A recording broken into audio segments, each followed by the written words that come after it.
Growing up, hiking was life. My dad was a damn legend in the woods. The guy could smell a storm coming or track a deer just by looking at a broken twig. He knew every trail, every hidden cove, every little nook where you could set up a tent and feel like the last person on earth. Weekends weren't about sitting on a couch watching TV, they were about slapping on some boots, loading up the packs, and heading into the wild. Just me and him. We'd hike for hours, sometimes days. But those days are gone now. Dad's gone. Cancer took him a few years back, and man, let me tell you, it gutted me. That's the thing about life, it don't stop to let you catch your breath.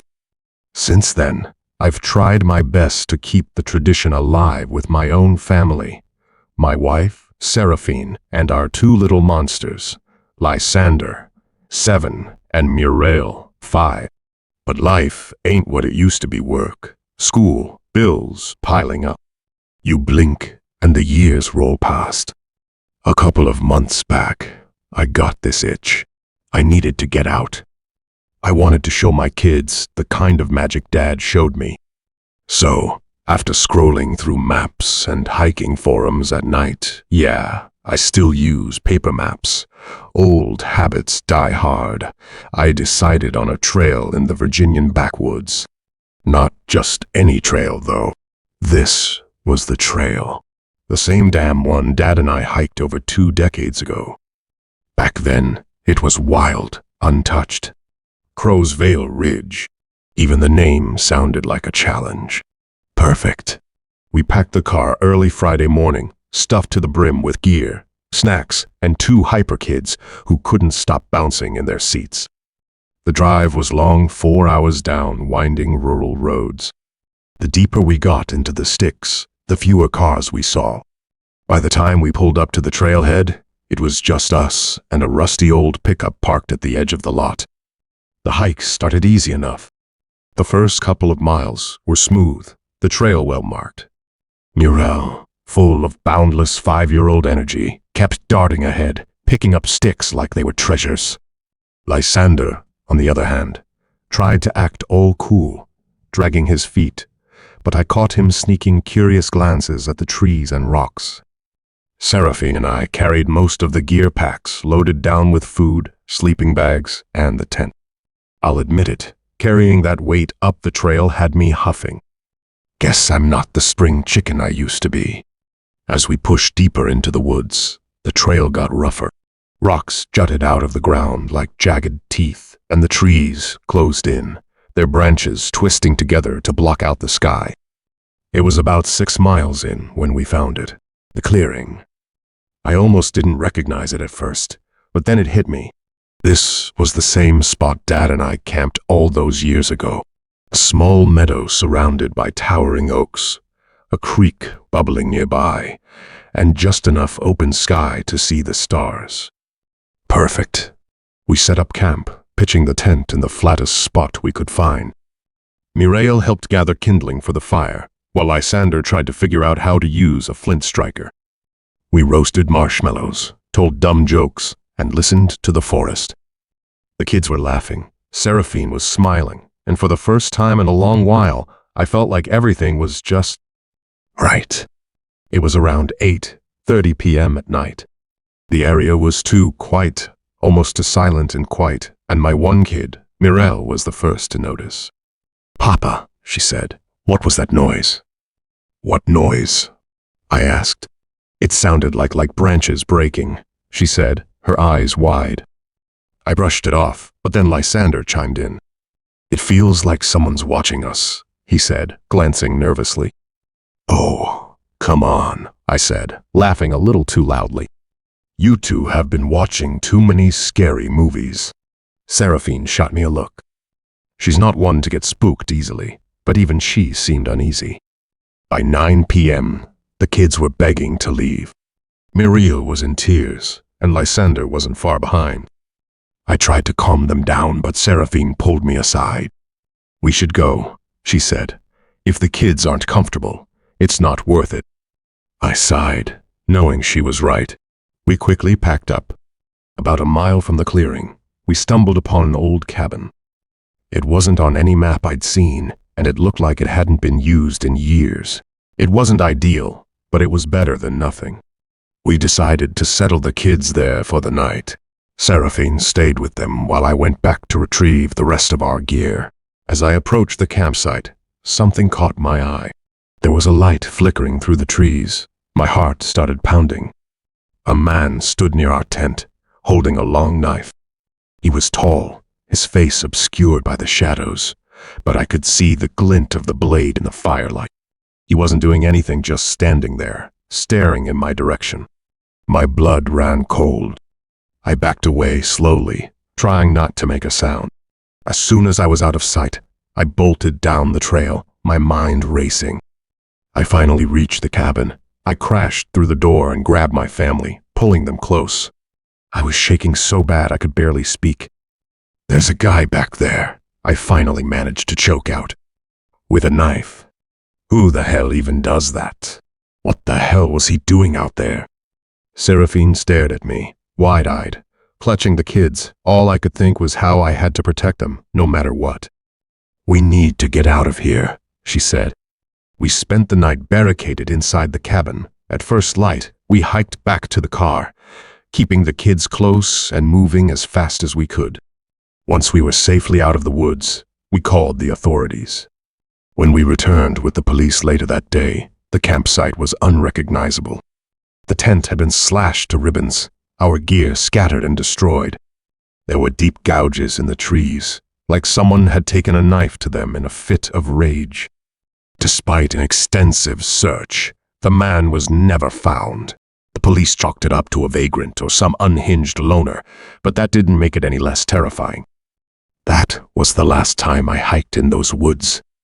Hell, it might be the last time I camp, period. I've never felt fear like that before, not just for my own life, but for my family's. The thought of what could have happened if we'd stayed even a minute longer still keeps me up at night. I don't know what you've heard about the Maine deep woods. Let me tell you straight, there's nothing good waiting in there. This was back in 2012, and we were just high school juniors stuck in the dead-end grind of a small town, bored out of our damn minds, hanging around gas stations and park benches, daring each other to do something stupid. That's when Enoch brought it up. Hell's Gate, he called it. Deep in the woods, hidden away, this cluster of rotting cabins that people swore was cursed. Stories floated around disappearances, screams in the night, weird rituals. At first, we shrugged it off. Probably just another load of crap cooked up to scare kids. But you know how it is, curiosity hits, and before you know it, you're convincing yourself it's just an adventure. The next afternoon, Enoch, Gage, Rylan, and I pulled together a half-assed plan. Flashlights, a couple of snacks, and phones that were basically dead. By 4 p.m., we were standing at the edge of the woods, staring down a dirt trail that looked like it hadn't seen sunlight in decades. The air smelled like wet moss and decaying leaves. At first, it wasn't bad, the kind of hike where you complain about the mud and laugh about nothing. The trail was overgrown with roots and lined with fallen trees that made every step feel like work.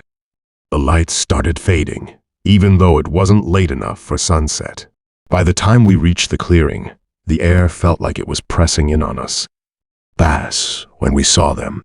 4 cabins, all crumbling, covered in moss, leaning like they wanted to collapse but didn't have the guts. The windows were gone, doors half ripped off their hinges.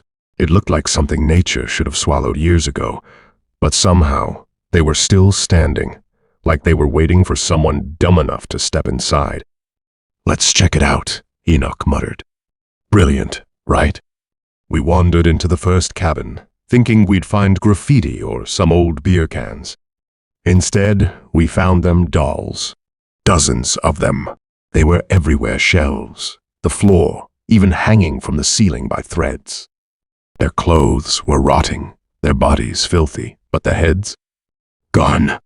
Every single one was missing, like someone had gone on a decapitation spree. "What the hell is this?" Gage whispered, but nobody had an answer. The room felt wrong, like it was watching us, waiting for us to do something stupid. We left and moved to the next cabin, but it was more of the same. Headless dolls, dirt, and that eerie silence that made your ears ring.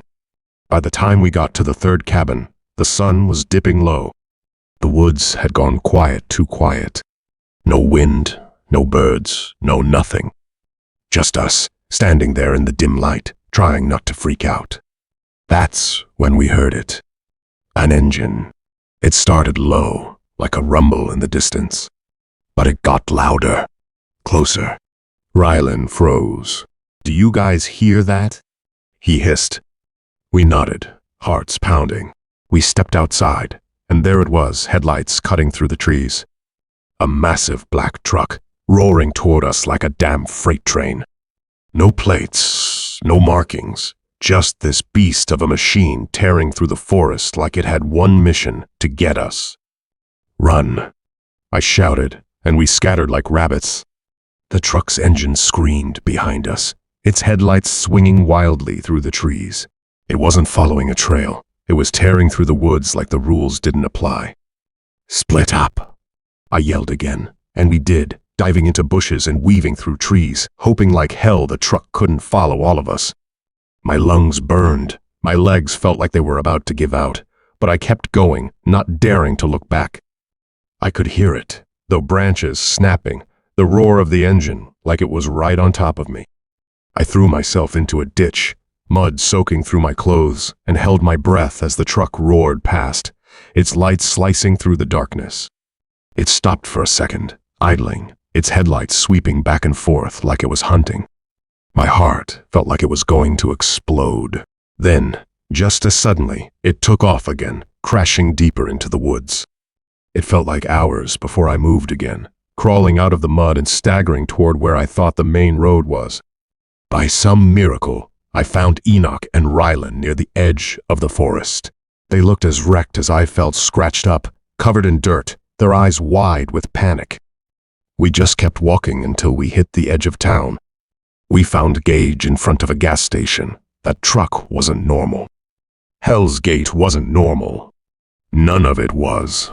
We just sat there, shaking. None of us ever went back. Not to the woods, not to the cabins. Some of us moved away, but even years later, it's still there in our heads, in our nightmares.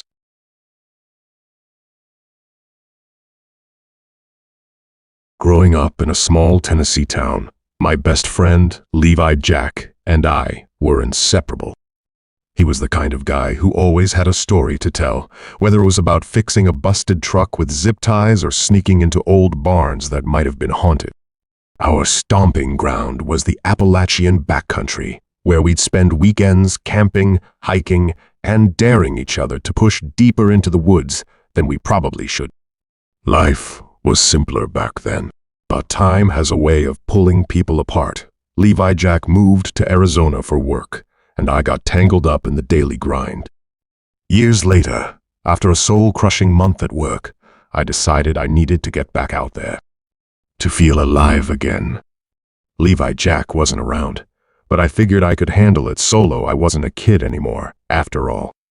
I chose a trail we used to talk about, but never dared try. Black Hollow Loop, buried deep in the Smoky Mountains near Big Branch Creek. The stories about the place weren't great: missing hikers, strange sightings, but I wasn't superstitious. At least, that's what I told myself. I set out early, leaving my house at 5:30 a.m. with a thermos of coffee and a knot of anticipation in my stomach. By 8:30, I was at the trailhead, staring at the narrow, overgrown path that led into the thick woods. My pack was loaded with the essentials: water, snacks, a flashlight, binoculars, a knife, and tucked discreetly in the side pocket, my old Smith & Wesson revolver. I wasn't planning on needing it, but out here, miles from help, better safe than sorry. The first 5 miles were everything I'd hoped for. The forest was alive, with the rustle of leaves, the occasional chirp of a bird, but as the hours ticked by, something shifted. The woods seemed to grow quieter. The trail was rougher here, steep inclines, tangled roots, and dense underbrush. My gut told me to turn back, but I ignored it. I wasn't going to let some spooky vibes ruin my trip. Around noon, I stumbled upon a small clearing beside the creek and decided it was time for a break. I scanned the tree line with my binoculars, more out of habit than expectation. That's when I saw it. It looked like a deer dark, moving between the trees about 400 yards away. But something was wrong. Its movements were too stiff, too jerky, like it wasn't quite sure how to move. Adjusting the focus, I froze. It wasn't a deer. It was a person, or at least, it looked like one, tall and thin, dressed in dark clothes, standing still in the shadows. Their head tilted slightly, like they were studying me. My stomach dropped. "What the hell?" I muttered, lowering the binoculars. When I looked again, they were gone. Just gone. I tried to shake it off, but my hand instinctively went to my pack, feeling the reassuring weight of my revolver. I decided it was time to move on. By 6 p.m., the trail was a nightmare. Fog had rolled in, thick and suffocating, turning the forest into a maze of gray shadows. I checked my watch. Sunset was creeping closer, and I still had about 3 miles to go to get back to the car. My flashlight cut through the fog, but barely. The silence was oppressive, every crunch of my boot. Then I saw it again. This time, the figure was closer, maybe 100 yards ahead, half hidden behind a massive pine. My heart hammered as I froze, gripping the flashlight in one hand and my revolver in the other. "Hey!" I shouted. "Who's there?" No response. The figure didn't move, didn't make a sound. They just stood there, watching. I took a slow step back, my finger resting on the revolver's trigger. "I'm armed," I called out, trying to sound more confident than I felt. "You don't want to mess with me." Still nothing. The figure tilted its head again, the movement unnatural, like a marionette being pulled by invisible strings. That was enough for me. I backed away, keeping the flashlight and gun trained on the spot where they stood. As soon as I rounded the bend, I turned and bolted, my boots slipping on the damp trail. The last mile was a blur. My lungs burned, my legs screamed in protest, but I didn't stop. By the time I reached the trailhead, it was pitch dark. My watch read 8:25 p.m., but it felt like hours had passed. My car was a beacon of safety. I stumbled to the driver's side, threw my pack in the back, and locked the doors the second I was inside. The revolver was still in my hand. I didn't stop driving until I hit the lights of a gas station, miles away. That night, I didn't sleep. Hell, I didn't sleep much for the next week either. I started digging around online, trying to find any explanation for what I saw. There were Reddit threads, blog posts, even YouTube videos about the area. People claimed to have seen strange shadowy figures in those woods, figures that didn't move like people. Some said they were spirits. I haven't been back to those woods since.